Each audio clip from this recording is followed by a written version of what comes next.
This is Phantom Electric Ghost, and we're live on the air with Amanda Dames.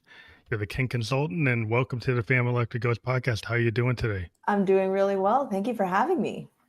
Well, it's great to talk to people from all over the world, and it's the first time we've had you on the show. But a couple of questions we ask any guest before we get to the heart of your story is what motivates you, and why do you do what you do? I don't want people to feel shame for what they want to do. So as long as it is legal, consent, and as long as it's consensual and between adults, I don't want people to feel shame. So my aim in life is to allow people to explore their fantasies, so that they can really enjoy and be their authentic selves. That's interesting because I've always talked to a lot of creative people who want to be able to express themselves, in a free kind of Yeah. exchange of ideas, and it's the same kind of spirit of being a creative. And this whole show has been kind of built around giving creative people a voice and a place to talk. And so I feel that it's in the same space. It really is, because it's an expression of self. Kink Yeah, is an expression of self. Any type of creativity is, and finding safe spaces for that, it feels like it's becoming increasingly difficult, even with the advent of social media and us all having a platform. It's sort of, I think, conforming seems to be the new norm. yeah. Everyone Well, wants people to we conform. kind of get conformed by the algorithms. My day job, I'm in Yes. software, and I've noticed algorithms are designed a lot of times by people who have certain agenda, certain mindset, right? So Yeah. they look for keywords, they create word lists, and then suddenly certain ideas are don't match their ideas, and because Yeah. they own the public, like if you owned the printing press back in the day, you had to get past that gate. You have that control. Yeah. And now, like the ether of the net, it has a gate. You get these gates from these big companies that own the clouds, right? Hmm. And if they decide these words don't fit their idea of what they want on their platform, they don't tell you That's what so they are. true. And That's and then you get restricted, and you get shadow banned. It's like, why? I And get faced with that all the time. That fear of shadow banning, that fear of blocking because they don't like my message. yeah, to me, it's like if we're talking about freedom, personal expression is like it's a wheelhouse of any kind of creative. And like you said, a lot of times creatives, they have the same mindset. They might be a creative that's in that kink mindset. I always go back to like Lou Reed and the Velvet Underground. When I was a kid growing up, is like Lou Reed and his music with the Velvets kind of went Yeah. into the dark side of New York and Yeah.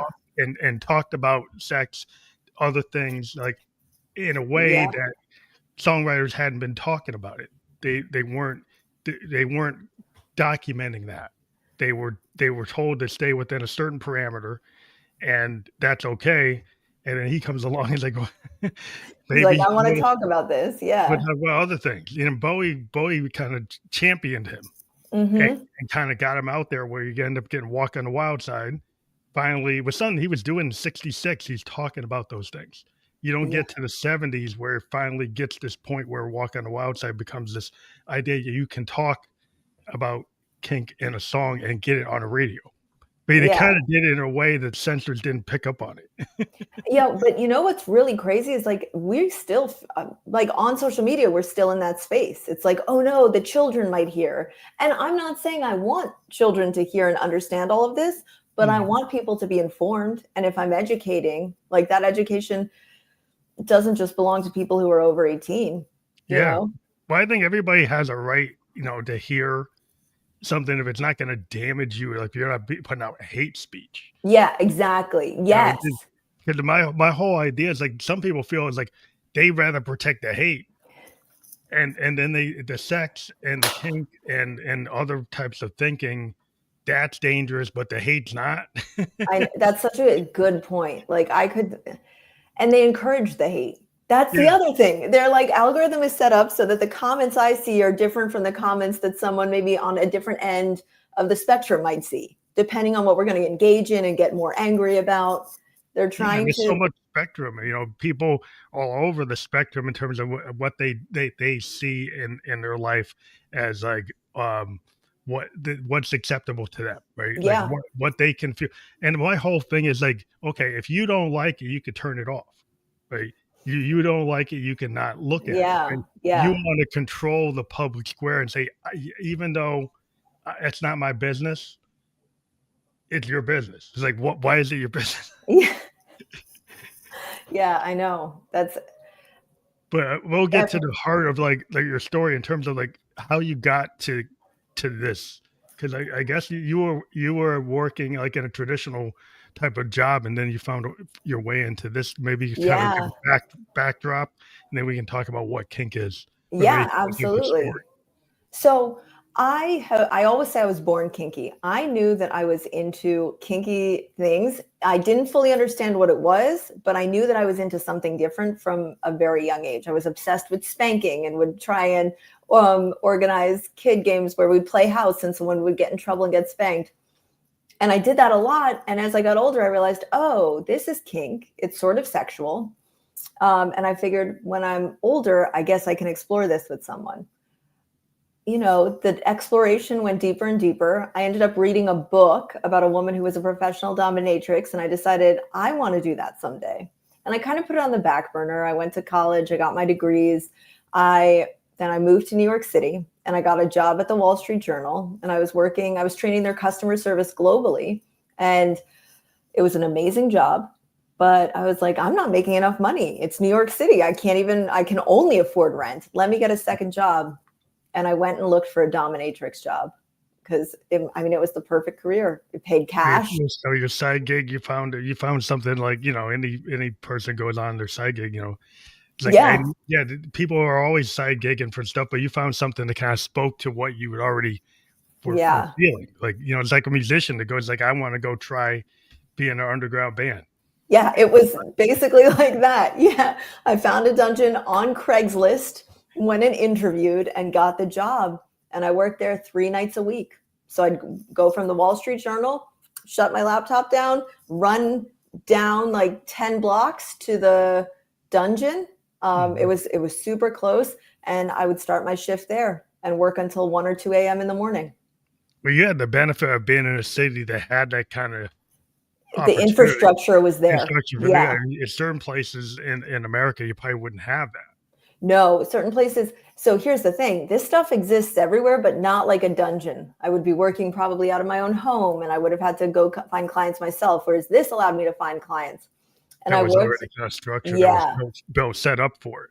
And it was safe because there was a lot of security, and the clients were kind of vetted, you Yeah, know? I guess that's the concern. If you do it outside of that kind of structure, the safety net of it, that Yeah, that is then the concern. then there's like how do you because if it's something that's like in the underground, then the society's not going to give you the protections of other things that are above ground. You Yeah, know, exactly. Yeah.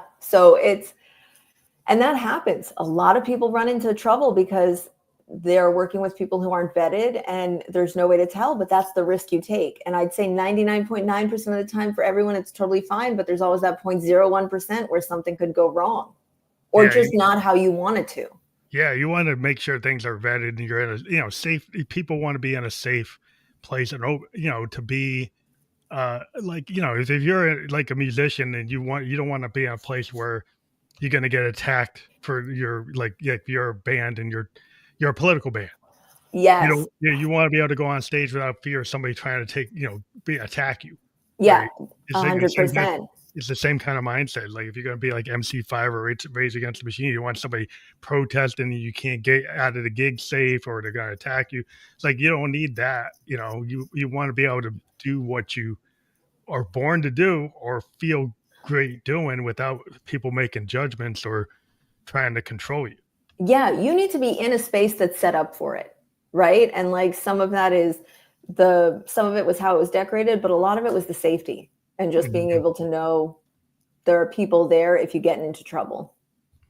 So that was cool. So this was the first time you tried to get into this, and you were able to find an environment that was safe. Yeah.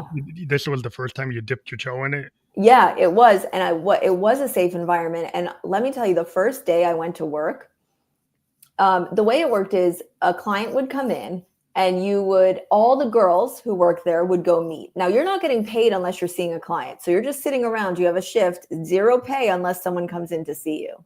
Oh, wow. So I go in and I meet a client, everyone else meets, and then I go in, new girls go in last. And because it's a known client, I'm allowed to see him. New girls are not allowed to see new clients because new girls might say something stupid and illegal that like older girls are trusted for. So I go in, and this guy's name is PJ. So I go in, I introduce myself, and I said, what are you looking for, to understand what the session was going to be? And he said, sensual dom session. I was like, okay. I didn't even know to ask questions. And I walked out again. And then the manager walked in to meet the client to see who he wanted to pick out of like the 10 girls he met. And he picked me. And she said, okay, he chose you. Go back in and ask him exactly what he wants. And that was what you did. You'd go back in, you'd have a more in-depth discussion. You'd find out what implements you needed to bring, what was going to happen. So you knew there was a whole stockroom of things that I could grab what I wanted or what he wanted. So I go back in and he said, yeah, I want to lick your pussy. Oh, can I say? Yeah, you can. Okay. And I was like, I'll be right back. And I went out to the manager and I said, he wants to do this. I can't do it. And she said, that's fine. You don't need to let anyone do anything you don't want to. That's not what this job is. And she went back into me and said, Mila's not going to do that. That was my dom name. Mila's not going to do that. Do you want to pick someone else? And he said, no. So he left. And I was a little nervous because I was like, oh, now the house isn't getting a cut. This client left. And I said that to the manager. I said, does this mean, do you think I'll get fired because I said no? And she's like, absolutely not. No one does what they don't want to do here. Consent is the number one thing. And I felt super safe and validated because of that. No one was going to force me to do anything I didn't want to, which meant that this was a safe establishment. So yes, I lucked out. And then I learned how lucky I was as time went on. And you hear stories of different places where you kind of have to do what's asked of you. This was a good place. Yeah, that's cool that you didn't have to go beyond your comfort zone, because that you don't want to get pressured into things that you're not prepared to do. Because totally. And that can happen. People do get into situations where they're pressured, and that's literally the worst thing that could happen with kink. Mm-hmm. Yeah, it's like moving too quickly is not a good idea. So an idea of kink, in terms of like people being honest about what they want, because like somebody could say, like, do you have any, like, I guess the rules and of how it operates in the world you're in. People have to be really honest about what they want and what their expectations are, right? Yeah, they do. And what's difficult is sometimes people don't even know what they want. And if they don't know what they want, they don't know what their expectations are going to be. So it can be disappointing. That's why you got to really educate yourself about kink if this is something you want to do, because you got to understand, like, what are the pitfalls? What's going to be fun? What's going to be easy? What am I going to have to put work into figuring out? It's a lot of work, but it can be the most fun expression of self ever. Like, I feel my most authentic when I'm in a kinky headspace and really getting to enjoy it. Yeah. Well, I think like when people dive into the human sexuality and the idea of kink, it's like maybe you can dive into, like, what's your definition of what kink is to you? Yes, great question. All right. So all of us in the kink world hate the question, what is kink? Because it is such a large spectrum, it's almost impossible to define. So I'm really glad you asked it that way. Like, what is it to me? Because it is different to everyone. But first I want to address the number one definition of it. It's basically anything that isn't normal, like missionary sex. That's technically what anything kinky is. So we're even talking doggy style, but at this stage, doggy is so common that it doesn't exactly count. But we're talking handcuffs, any type of tying up, choking, hair pulling, all dirty talk. Even that is kinky by the definition. But for me, I do think it's anything that is outside of basic penis and vagina, or even penis and butthole sex. I think or penis and mouth sex. Anything outside of that, I think is kinky. I consider dirty talk kinky because dirty talk can even be fantasy talk, role playing, definitely kinky. So it's anything where you're taking on, I think, when you're adding an extra layer onto the sexual intimacy. Yeah, because people, fantasize. Because some folks might have a very narrow definition of what should happen sexually. They might think it's only about like procreation, and they can't get beyond that. Yeah. And then we get people who are more central, right? So somebody that's like into talking about like their feelings and expressing them maybe in fantasy terms. Um, Yeah. like I always get back to like from a music perspective, like you think about like Prince's Dirty Mind album. He was able to explore all kinds of things that were basically kind of about in a mind. His vision of kink is that kind of Yeah. embedded in that album. Um, and it was not, well, it was in a traditional kind of album. Yeah. The Yeah. funk album had kind of talked about that roundabout way, but he went at it like direct in terms of like the content of the songs. Yeah. It's and that's for him. Yeah, that Like was it for was, him. yeah. It because also, do you know there's a difference between a kink and a fetish? I don't know. Did you know that? So a kink is something that's a nice to have. It's an add-on. It's like a cherry on top. Like, oh, let's have some fun. We'll add some kink in. It'll be a little spicy. A fetish is something that people need in order to orgasm. Oh, They can't come they can't without do it. without it. Oh, okay. So Yeah. that they're So kind of locked into. I would be considered to have a fetish because I am really into spanking and discipline. And I need to be thinking about that or experiencing that during sex for me to orgasm. So that dominatrix kind of role. Yes. Yeah. Either giving or receiving. But I was also a professional submissive. So I would, like, men would pay to dom me too. Yeah. You And need that to be able to orgasm. yep. And that was the fetish for me. Yeah. So not everyone has that. It's only a small fraction of kinksters, as we call ourselves, people into kink, but it does exist. So that's even on the spectrum as well. That's why it's such a wide range, because Yeah, so like it's not just what people consider kinky, it's also how much it's needed. yeah, because I mean that's part of your human sexuality is the need that to be able to have a sexual like life. Yeah, and 100%. and that kind of goes toward like whether people think some people might have be very narrow-minded and they don't actually think in those terms, but they don't think in terms of sexuality being part of human behavior. They want, like Yeah, I said, it's all about just procreation, right? At least from their, they might talk about that and they might try to say that they might yeah, have that as a mindset, but it usually is just a cover. Because I don't think any human being that's honest with themselves would yeah. think that that's actually how you're gonna really live your life on this planet, that's all it is to you. Yeah. In fact, if you do really believe that, I would consider you, if someone told me that sex was just for procreation, I would ask them if they were asexual, meaning that they had no desire for sex, because a lot of people who are asexual will only have sex to procreate because they want children, but they can live without sex completely. They have no desire for it. But it doesn't mean that they don't want intimacy and closeness with someone. It's Mhm. just that sex, traditional sex, is not what they're looking for. Yeah, they have And a people can be kinky without without sex. wanting sex. So like there are plenty of people who identify as asexual and kinky. So how does that work in the situations you're in? Like, do you run into a lot of people that are asexual kink practitioners? There are a lot of kinksters who are asexual, like more than I'd say I would meet in the non-kink community, but it's also a community where we're talking about our sexual orientation and our preferences. So it might just come up a little bit more, but how it works is they're just into maybe some impact play or power exchange without the actual sex.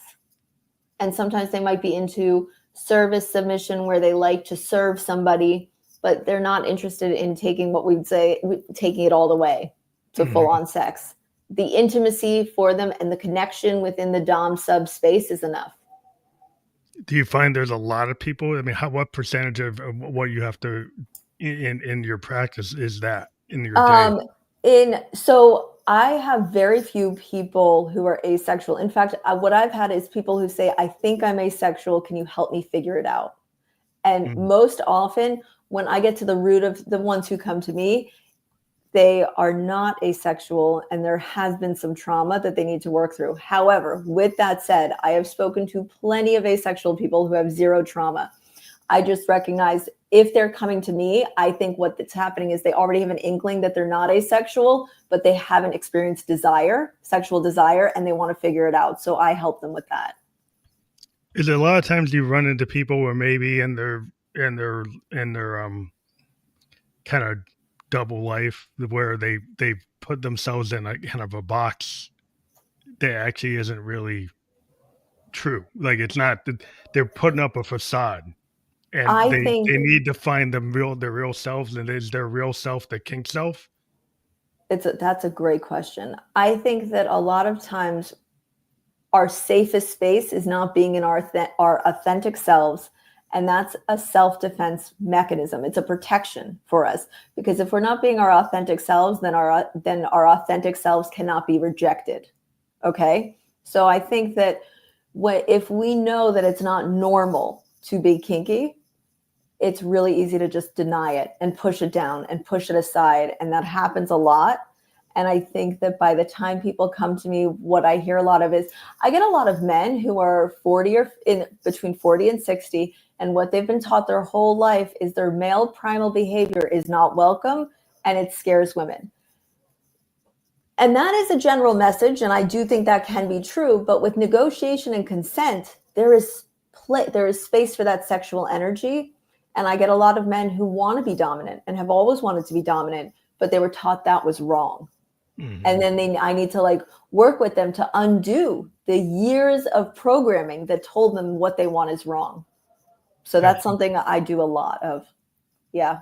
So does what you do help with helping couples explore BDSM? Because I was Yes. wondering, because that's part of what we were going to talk about. Yeah. I think we're starting to seg into that. So in this space, do they eventually take that back to their primary relationship, or is it just Yes. something that they explore with you? Love this question. So what I do as a coach is if my sessions are in person, it's always fully clothed. I teach people how to be dominant or how to be submissive, and I will teach them techniques. I will teach them what to say in ways that are authentic to themselves. I will teach them how to get into their submissive energy or get into their dominant energy. What happens when couples come to me is one of two things. It's actually one of three things. Number one is they're both interested in exploring it, but they don't know where to start. Or they're in it, but they haven't scaled it. They do it a little bit and they want it a little bit more. So that's number one. Both people are into it. Number two is one person's really into it. The other person is curious, but nervous and wants to do it right. So they bring me in as a professional to help them on their journey. The first group that I talked about, they really know they just want a professional to help them on their journey because they want to be better. They want to go deeper. They want to explore more. And they're like, we know there's a world of information here that we just aren't aware of. And they want guidance. The second is usually someone who's lacking confidence in exploring it. So I help them get to know their partner better. I help mediate what they both want and sort of develop a strategy for them to explore kink together. The third group, and I do not see both partners in the couple in this third group often. One person is really into it. The other is not into it at all. And it's about figuring out, can they find a bridge to connect with each other?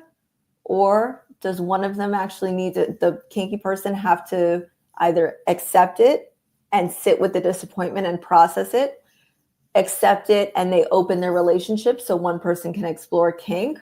Or sometimes the person who's against kink will try and sometimes find out that they actually enjoy parts of it. So those are, I'd say, the three groupings I put people into for couple sessions. Do you actually see a lot of couples, or more people are single? Early on in my career, I was seeing a lot of individuals and single people. But as time went on and I developed more of a strategy, I realized I can't really do good work with only one person. So now on the consultation call, I get to know what's going on with their partner, how interested their partner is. And from the beginning, I introduced the idea that maybe they should bring their partner in as well, or talk to their partner about it. And I always encourage people to tell their partner they're talking to me. So it doesn't come as a surprise. But yeah, now I would say I'm 50-50, 50% couples, 50. You know what I'm realizing? The way I do it is I see the couple together, and individually. So I'm probably, I'd say more 70% couples, or seeing individuals that are part of a couple. And then 30% are single people. Wow. Is that a change from when you first started? When I first started, it was all single people. It was people dating who wanted to get into kink and they wanted to meet a kinky partner. And now I'm finding, especially as my social media has grown, more couples are finding me, they're interested, and now that they know this is an option, they want to consult someone. Yeah. Do you find it's getting harder to do this in the current environment versus maybe a couple of years ago? Or is it still open? No, it's harder. So I'm going to tell you, one of the reasons it's harder is Meta got rid of their people who were moderating content. And when it's left to a computer doesn't understand if sex is being talked about as in sex, or if it's being talked about as in sexuality studies, you know? That's the problem with AI. I mean, I'm in tech. My day job is tech. But I've always argued that the human being still should be at the top of the chain and making decisions. But they have people who want to do it because it's like cheaper, faster. Well, they save money. But the problem is it destroys a lot. Like it can destroy like a lot of creativity in terms of these algorithms can stop whole genres from being seen. They stop people from being heard. They stop people from being, so to me, it's like, who does that serve? That's a great question. Who does it serve? If progress is supposed to make things easier and access more open, and then you've got processes that are actually suppressing. Like shadow banning suppresses content for what reason? And nobody can find like, well, who's running that? Who's making the decision as to what is acceptable and what's not acceptable? And so like in a free society, it's like, well, how come we can't find out who's suppressing the content? Because like it seems like you're providing a very open-minded, expansive way of thinking about sexuality and kink and ideas that some people might not dig.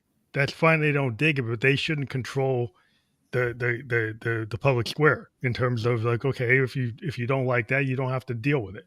But why do you want to suppress it from everybody else? And it's a great question. And the only positive thing, the only silver lining I can see about this is I'll never be out of a job, because technology and AI, they don't want to touch this stuff right now. And that slows down their understanding of the nuance of it. And there is a lot of nuance in kink, but talking to couples, and I know a lot of people who use ChatGPT or other AI as their therapist. Good luck with the kink side. It is not. I don't know what to do with that. It's not trained on that. No, it's not. And even, I've used it. I've like put things in and it just doesn't understand. Like it doesn't understand what a financial dom, like a fin dom is. There are certain things that it just doesn't get. Well, it wasn't good. If you don't train it, it's not going to get it. Exactly. That's the problem. Like who makes the judgment on what it learns? And it's a scary thing. So there needs to be people, because the internet is already censoring so much. Like we're talking about. It's an opportunity. This is where an opportunity lies, because where there's a lack, then you could eventually say, well, why if we build a cloud space where that's allowed? What if we train our machines on what's real, right? And don't suppress things and allow other ideas. So not that I want that to take over human ingenuity, because I'm an artist and I don't think AI should be writing songs. No, because I'd rather play a piano or a guitar or bass or something, right? I don't think it should do that, but that's my opinion. Somebody might think it should, but I just feel that the connections that we make is like a human, connection is really the primary thing. And when, I guess since COVID, people got, they were scared to go out. They were put in lockdown. And then we have all these controls through the, internet. Yeah. How do you get your message out outside of the cloud ether space? How do you do? Is this because people, is this the, word of mouth? Yeah, I think that word of mouth. So finding one of the things about the kink community is it is a community that meets in person, because for a lot of people to explore this, they need to meet with other people. So parties and stuff are set up, and you can find out about these events and go to them. And the one thing I do want to say that there is AI for fake boyfriends and girlfriends who are dominant or submissive, right? So it does exist, but this is not the authority on what is safe, consensual, sane. Well, it's not human. It doesn't have the human spark to it, and it's kind of whatever they trained it on. So it's limited. And it's going to be more of the erotic romance version of things, as opposed to the reality. And that's why the community is so important. That in-person thing, like you're talking about how you want to touch a piano, you want to play a piano, pick up a guitar, right? Mm-hmm. I want to hold a flogger or a little whip. Yeah, it's your human experience. I mean, it's to me, it's like every human being has a unique way. Like as a creative person in kink, right? You have the way that you do it. It's probably different than anybody else. The reason why somebody would pick you versus somebody else, right? Because they find that every human being has a way of doing something that no machine, no robot, no AI can actually do. It can try to do it, and it might approximate something, but it's never going to be a human being because it doesn't have your life experience, doesn't have all the things that have happened to you that you're subconscious. It's not sentient. Yeah. So it can't do that thing that humans can do. And people try to act like it can because it seems like in some cases, it seems like, it's a stepping in. Maybe it's there. It's like, no, it's not really there. Yeah, I know it's not really there. Exactly. Because you can train something, but it just doesn't come in with it doesn't have the same energy because it has no real energy. It's a vibe. Well, it's like it's a vibe. It's heart, spirit, soul. That thing that's a soul, a machine can never have a soul.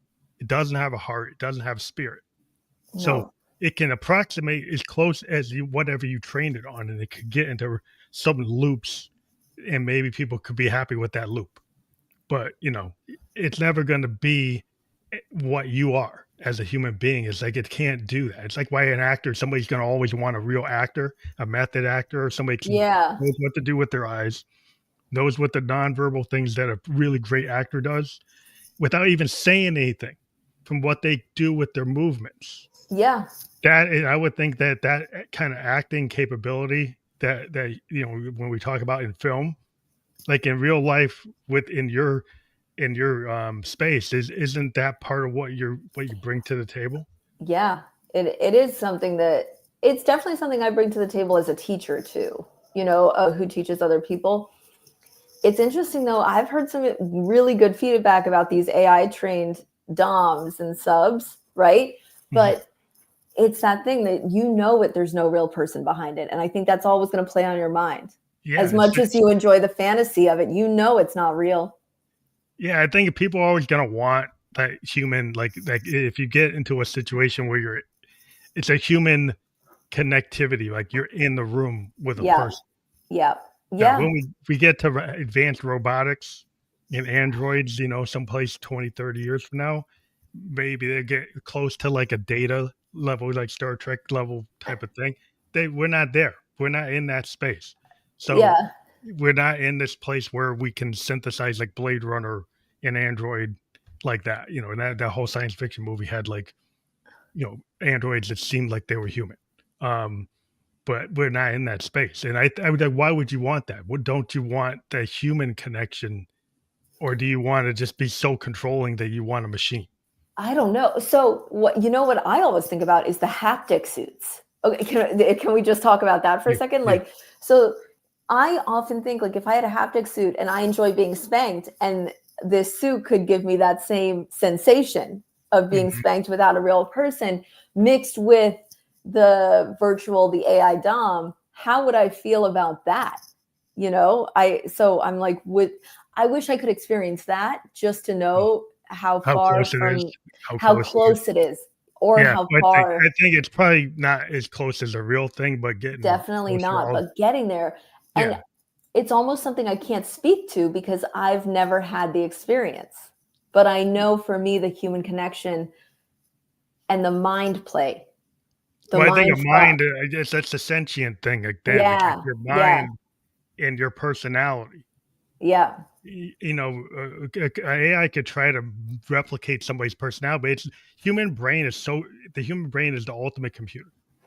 No computer that exists on the planet today, no matter how big supercomputer we have, can match any human brain, right? Really, in yeah. capability. So that's still not there. So, and that's where we're talking about this esoteric thing, Is right? that because we're so nuanced that it can't Yeah, match we're our very brain? I think there's a lot of subconscious. 95% of the brain is subconscious activity, right? So there's Yeah, stuff that's going on in our subconscious, and yeah, there's stuff that we're doing in our conscious mind. And then a lot of things that people do is coming from like this kind of dream state or waking dream in the subconscious.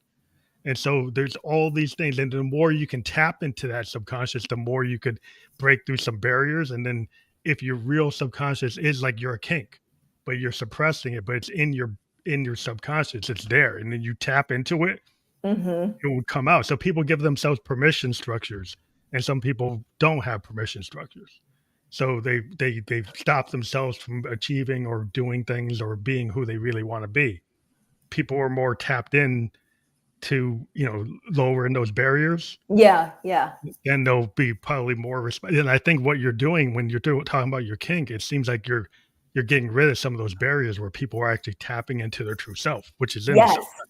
Yeah. You pretty much nailed it.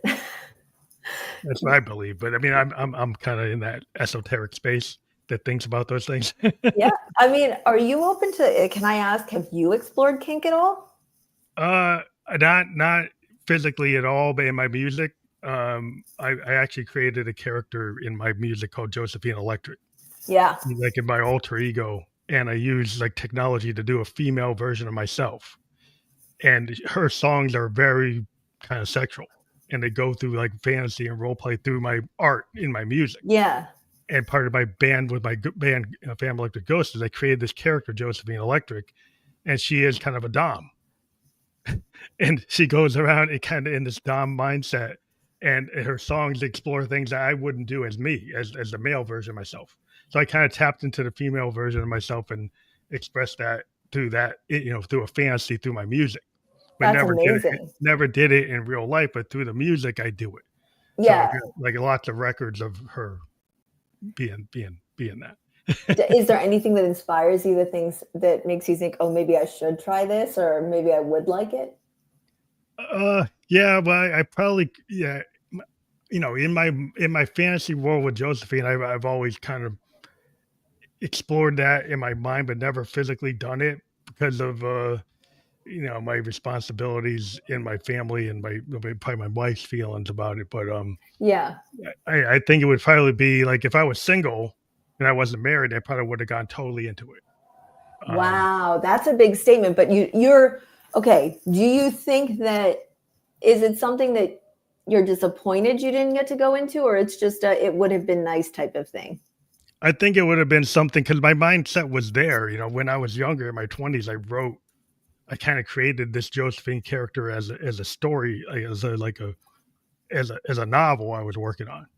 Yeah, And okay. then I turned it in as a musician. Eventually, I just said, "What if I actually take this character I wrote and made her happen as a real character as a musician, like a Zig, you know, like Bowie created Ziggy Stardust, Yeah, yeah. this idea, or Prince did Camille." I said, like, "What if I took this kind of thing and actually explored to making her more real by giving her a voice and Yeah. actually doing it?" And I think if in that period of time, if I had actually explored it and gone to New York, And worked in a dungeon, or I could have probably, you know, gone into it. But like it's something like you missed like a Jack Kerouac on the road thing. I never yeah. experienced.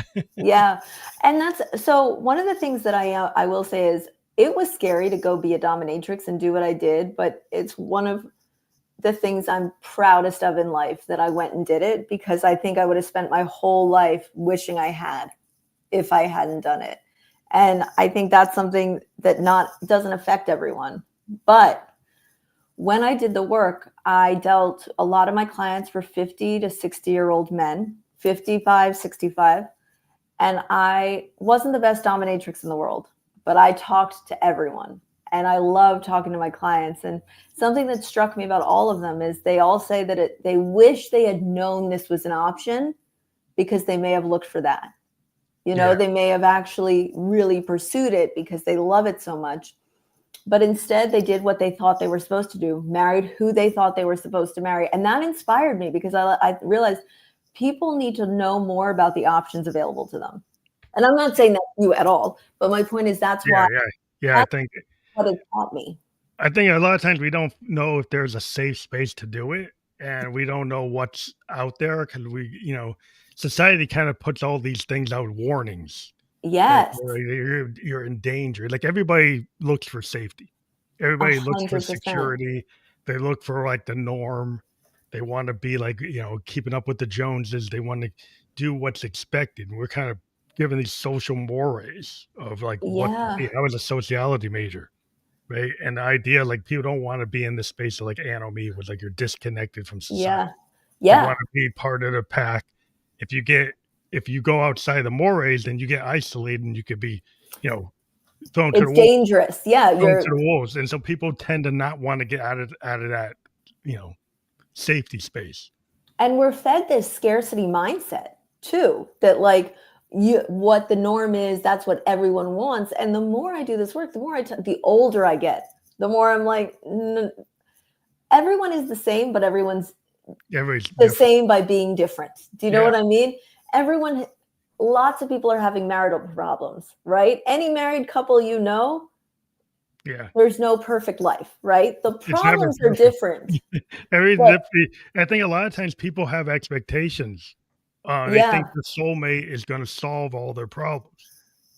We're also taught that, though. We're taught that meeting the right person will solve everything. Yeah. But they never explore, like no one ever really trains you how to have a relationship. No, like, they everybody don't. just teaches you how to have a career and tries to put you in a box. And even then, those boxes aren't exactly what you want. But in terms of like relationships, people don't train people how to deal with like, conversation, expectations, sexuality, like what is, people have all these hangups because society creates all these rules. Yes, they do. And then people don't, and then people start hitting a wall against the rules. Like, they might, in their subconscious, in their dreams, in their fantasies, they have this feeling, they have this need. And then what they've been told doesn't satisfy that need. So then they end up looking for it in places, and they maybe go on, go down the rabbit hole, and they don't find a way to do it in a safe way. They don't find to do it in a way that's not going to cause trouble for them in some way. It doesn't come out in a way that's comfortable, because society's kind of made it so it's not easy to actually express yourself. Like you're saying, like you have a place for kink that was safe, that you didn't feel like you were forced to do anything. You felt like it was what you wanted. You weren't being, it was exactly the fit that you wanted. It was the fit that I wanted. Yeah. I think a lot of people never find that fit. When they're married, when they're in relationships, they never really fully find it, because society kind of puts us in such narrow lanes. We can't really. Society tells you to figure it out quickly. Society has no space for people taking time. And a good relationship takes time. Kink takes time. What else takes time? Like, a lot of things take time. Taxes take time. You know what I mean? There are things that aren't taught in school, I think, because it would take too much time to explain the nuances. Yeah, nobody knows. It's like everybody goes to outside of their medical profession to, like, people who are life coaches, therapists, and all kinds, like BetterHelp and all these things. People are finding things outside the standard structure, because the standard structure doesn't work. Right? No, it doesn't. It works for small group. So, and that's the crazy thing. It's truly, it's a mind fuck, because what we're saying is like, okay, it works for a small group of people, but somehow this small group of people, we've been told and taught this lie that that's the majority. Yeah, or it's not. that's normal. Yeah, But because really most what it people. is, it's simple. It's the simple as opposed to the normal, or they're Yeah, 'cause just talking how about the many simple. marriages end up in divorce? I mean, how many people are 50% still. yeah, people How so are we it still that high? 'cause it's Yeah. not work. Because what you're not really getting married for, like, is that really the right person for you, right? You've been told to do it for financial reasons, for Or by a security certain reasons, time. Yeah, a for certain time, security. for biological reasons, because you gotta have children or whatever. People are being forced into a box, and what if that's not the path, Yeah, right? I it's so true. It's so And true. We're not taught, and I think that we're all trying to get better, and definitely there's an older generation of people who haven't have kids, who didn't get married young, who are trying to teach the younger generation, like, "Oh, take your time, don't worry about it." But then equally, we have a whole, and I don't want to get political right now, but I will say there's a whole political system right now spending a lot of time trying to figure out how to make people make more families, yeah, and that's but more of that heteronormative. they don't take care of the families already here. Nope, exactly. That's it. Yeah. That So like, it's kinda hypocritical. It's like like a family with a lot of kids, they need food for the baby, right? They need yeah, medical care for the baby, right? You need a home for the baby, but, like, you're not really giving anybody that. You just tell them to go out and have babies. Well, where's all the rest of it? yeah, yeah. It's It's not like that just magically happens, like, you're not fully healthcare, affordable childcare, yeah, in the support. past, we had, like, a GI Bill. We had FDR New Deal. You had stuff that set things up so that somebody comes home from World War II, they could get a house, they could Yeah, get a loan, they go to college. They had a structure. It wasn't just automatic, right? There was a yeah, structure that now people say that I don't need the structure. It's just gonna happen it's just automatically gonna happen, some kind of fancy world. It's like, it doesn't just automatically happen without the macrocosm is this overall society, right? An yeah, overall society has to have an infrastructure to support. If you really want that, then you need an infrastructure to support you. You just can't just throw it out as this ideal and then expect people like, well, what if they want kink? What if they don't want kids? yeah, What if they don't want like if they don't see the family structure the way you see the family structure, right? What if they have a different mindset? Then that's like, whoa, that's outside the norm. yeah. That's all true. And but you know what else with when you're saying that, I'm like reminded that community is eroding right now. We have really moved into an isolating state for all of us. And one of the amazing things about I just moved to Vegas 2 years ago from New York City. And most of my friends, the majority of my friends here are from the kink space because that's where I found community. I went to these parties and I made You friends found your here. own community. Like the way Yeah, musicians, we find our own tribe. Like, if you hang out exactly. with artists and you're like, if you're a painter, like most of your friends are like gallery owners or painters or people in the art space. Yeah, People who gravitate to like the law of attraction. You go to yeah. vibrate in the same frequency, you know? Yeah. And this is good and bad, right? Because although many of my friends share the same mindset, many of my friends share the same mindset, and I don't think that's good for our development either. Because Well, then yeah, you you end kinda up in need an echo diversity. chamber. You Yeah, we need need the diversity. diversity. Yeah, well, that's And the New whole York point. had tons of diversity. But Vegas, It's not so much. it's not so much, and I'm not talking cultural, I'm not talking ethnicity. I think I'm talking community diversity. We Mhm. all, and again, it's like how we started this conversation, the algorithm. The algorithm is just showing us stuff.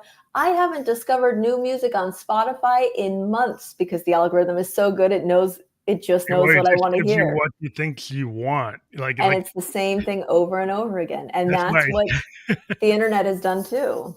yeah, it's really hard to be a well, my whole point with, music is, like, I deal with the people in the underground, so I always like to talk to bands that are emerging, underground artists. The algorithms don't really support that. It used to be I'm a child of the '70s, right? I grew up in that time, but you had college radio, you had, like, local DJs that would push certain markets and get some scenes, kinda like the scene people know that kinda immediately like the Motown scene in Detroit. Yeah, yeah, Or you get the punk scene in Seattle, right? yeah, You have certain scenes that would create different markets. And Chicago had a scene, LA had a scene. Every city had like a major scene. and Yeah. you have this diversity from different areas, and then sometimes you get to these festivals. You get multiple bands and multiple acts, and people would go and not just see one type of band, right? They go see like every like a jazz band, a rock band, a soul band, all at the same time, right? Yeah. Woodstock type of idea, right? You Yeah. see multiple things, but everybody are so narrowly focused. It's like I gotta go to EDM festival, I gotta go to hip hop festival, I gotta go to rock festivals. I gotta be so segmented that there's Yeah. no cross pollination, and the cross pollination is really where things happen, you know.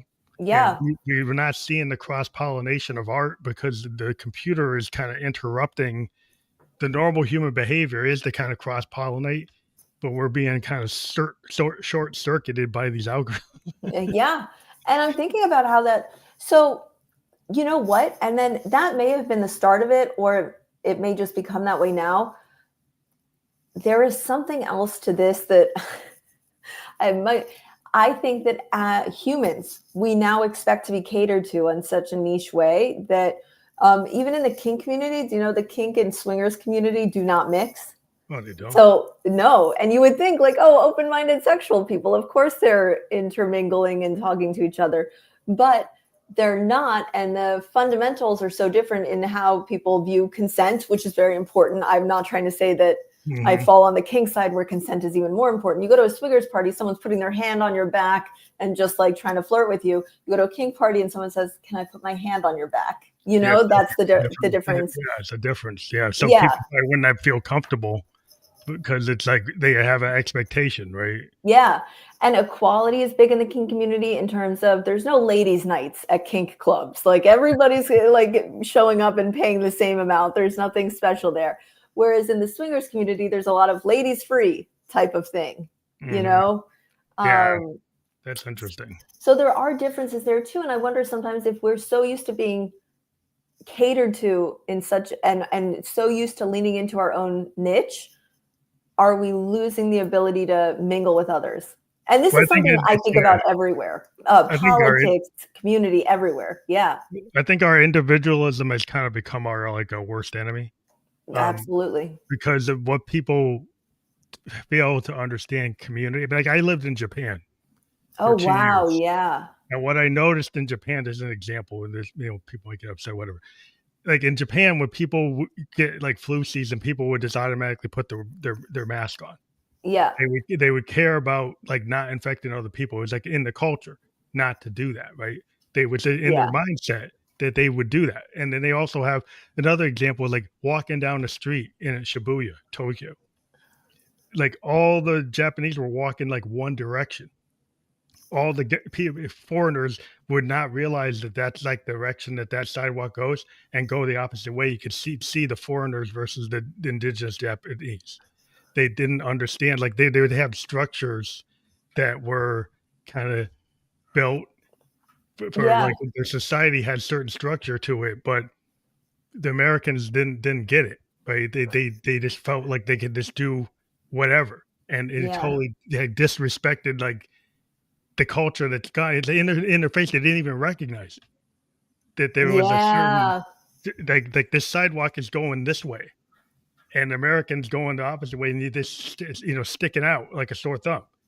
And not Yeah. even realizing that they're sticking out like a sore thumb because they're so into the individualism that they didn't even notice that they're sticking out. Yeah. And I think that that's a really great example of it.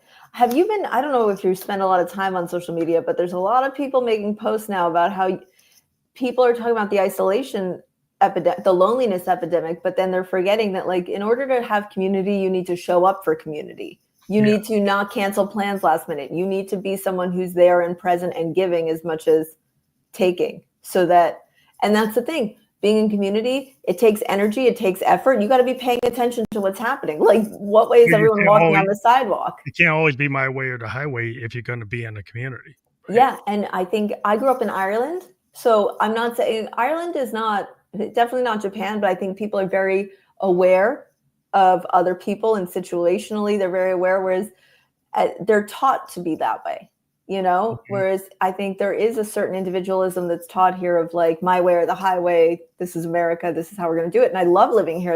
I don't want to go back to Ireland. Um, I just think it's a cultural difference.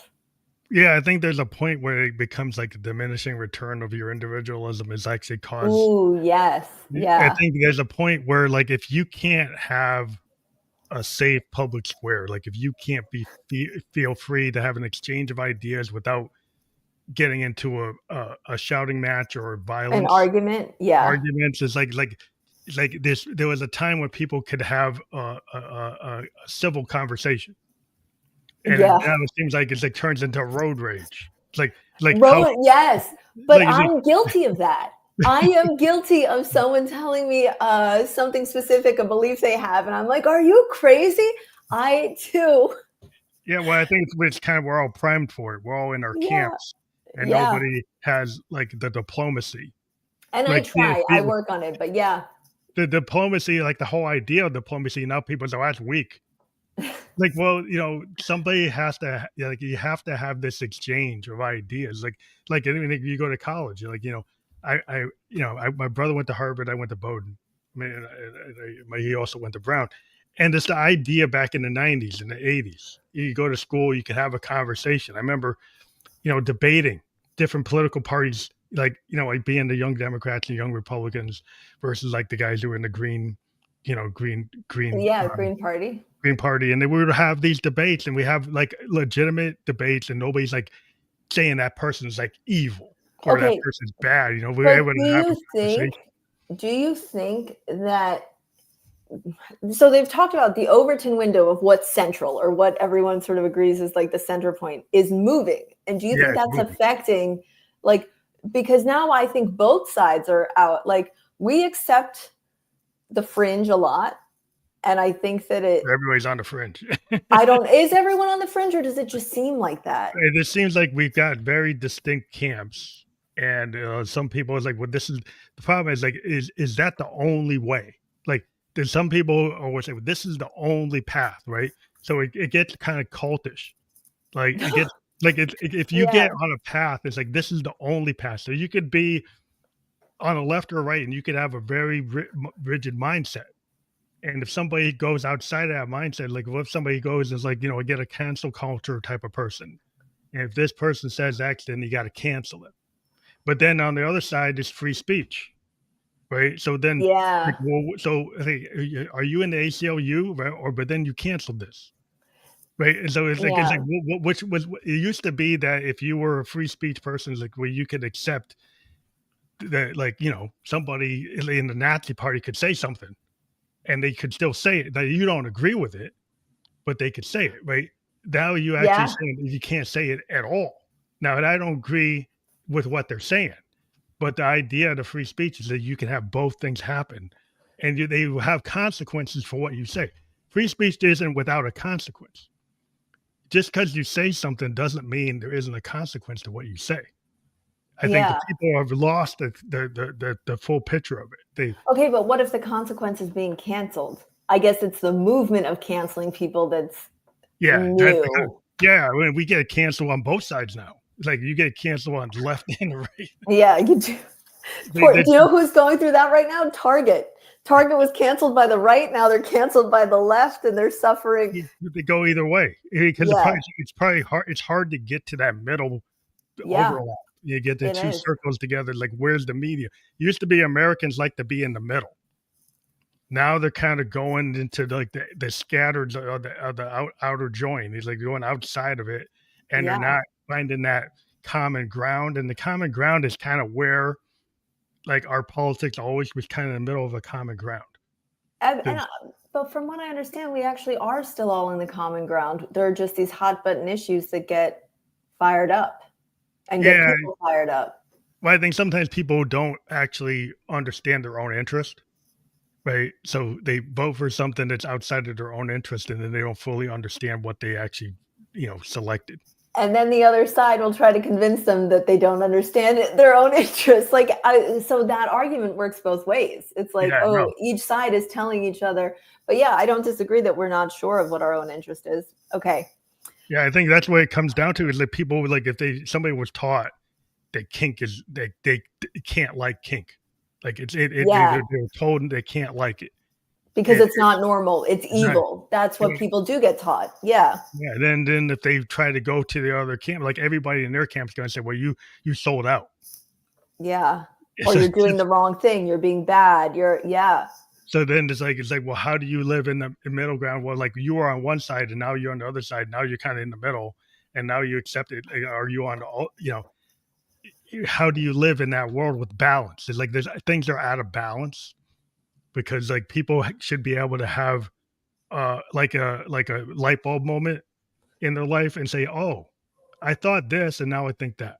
But Yeah. it doesn't mean I hate everybody. They think like that. Yeah, it doesn't mean that's like a really good disclaimer. Like, it doesn't mean I hate everybody now. It's just, I have a new thought. Yeah. That's the problem is like people think, oh, well, you do hate everybody. Yeah, there's a culty mindset to it. Yeah, but Phantom, this has been great. Yeah, it always goes like every different direction. It always goes, we just like to talk where we get people to have exploration of ideas that maybe aren't typical. Yeah, I loved it. Absolutely. Because I think like there's so much of it that applies to kink. I love that because it's like our topics of conversation, I could apply it to kink so easily too. Yeah, just in terms of there are gatekeepers, there are different thoughts, and then a lot of time we even I always compare it to church when I talk about kink. I say it's kind of like the Christian religion. There are lots of denominations. There's Episcopalian, Lutheran, Catholic, and then people and it's all very close to the same thing. But people are they'll go hard on what they think is right. Yeah, because you said it's like I asked you, like what is your vision of kink? Yeah, because like you said, people don't want to just be asked like what is kink because everybody's definition could be different from their own experience. And so when you have something so varied, it's in human nature to want to pin it down. So people want to say, I want to know the X is X and Y is Y. But sometimes it's like there's a lot of different colors, like in genres. It's like people want to know a music genre, right? Yeah. And if you're a band, he's like, well, I can say I'm a jazz band, but I also like punk. So sometimes I might play something that's grungy or like a punk song, and other days I might make something's like Herbie Hancock. So it doesn't mean like the day somebody sees me playing Herbie Hancock, they say, well, he just a copy of Herbie Hancock. But then if they didn't see me the other day, I was playing like a punk song. So it's like you don't really know who I am, but you're making a judgment, right? Based on one data point. That's the other thing. Yeah, sometimes we can jump to conclusions. And yeah, it is human nature to pin something down. I am a huge fan of labels as a way to understand what to explore. Do you know what I mean? You need to anchor yourself to something so that you can like explore there. It's like when you're on a ship, you want to jump off the boat and go look around. You put the anchor down to make sure you don't float away, and you can keep coming back to the boat then. Yeah, because you had somebody that could, like you were talking about, somebody could say a swinger and a kink, oh, they're the same. And then find out like, no, it's not the same at all. But you just. But it's also close enough in a lot of ways, There's overlap. So there's an overlap, but sometimes it's like the differences could be, like you said, somebody's touching you without your permission. Yeah. And that can be very, like, if you're not expecting that, like, it can be very jarring to certain people. But then you also have to understand, well, this is normal in this community. Which is kind of goes back to the Japan example that you gave. Like, it's normal in that community for everyone to walk in the same direction, and you need to recognize what community you're standing in. Yeah, sometimes there's like no. I think it's like you had to have this kind of idea of situational awareness. Yeah, and I think sometimes we get people so caught up in their mindset or their ideology. There's no awareness to community. And so then there has to be a certain level of collaboration and understanding. And, you can't just be a prickly person and expect everybody to want to be around you. No, you cannot. And so it's like, well, you have a right to be prickly if that's what you want to be. But the consequence to that is there's a consequence to that you're not going to have all these people around you. And they say, why aren't they around me? Because you're prickly. Yeah. Like, back to point A, you are prickly. But yeah, this was a lot of fun. Thank you. I wanted to let people know with amandadames.com. Yeah, if people You, are kinky or want to explore a little bit more, you can go to amandadames.com and you can find I have a freebie, speaking your desires with confidence. So if you're feeling that you have some fantasies you want to explore and you don't know how to bring them up with your partner, I have a freebie guide there. You can find me on Instagram at _Kink Consultant, where I give a lot of free education and just some funny videos about kink and BDSM, or on TikTok as all one word, the Kink Consultant. that's Yeah. awesome. And that's fully clickable. We've just been live on Facebook, YouTube, and Twitch. And we'll be on other podcast channels like Spotify, Apple Podcast, iHeartRadio, Amazon Podcast by tomorrow. We create a landing page. And on that landing page, people will be able to pick out which platform they like. And we also do some clips that we'll be putting on our Instagram channel and our TikTok and YouTube shorts. Amazing. So thank you. Thank you. Can't wait. And I'd love to come back again. I had so much fun today. Oh, great. Yeah, we love to have people come back, and you can check us out on our calendar when you want to come back. If you have another, like a book or something you want to When I have stuff like that, yeah, for sure. Okay. All right. Thank you so much. Well, have a good one. weekend. You too.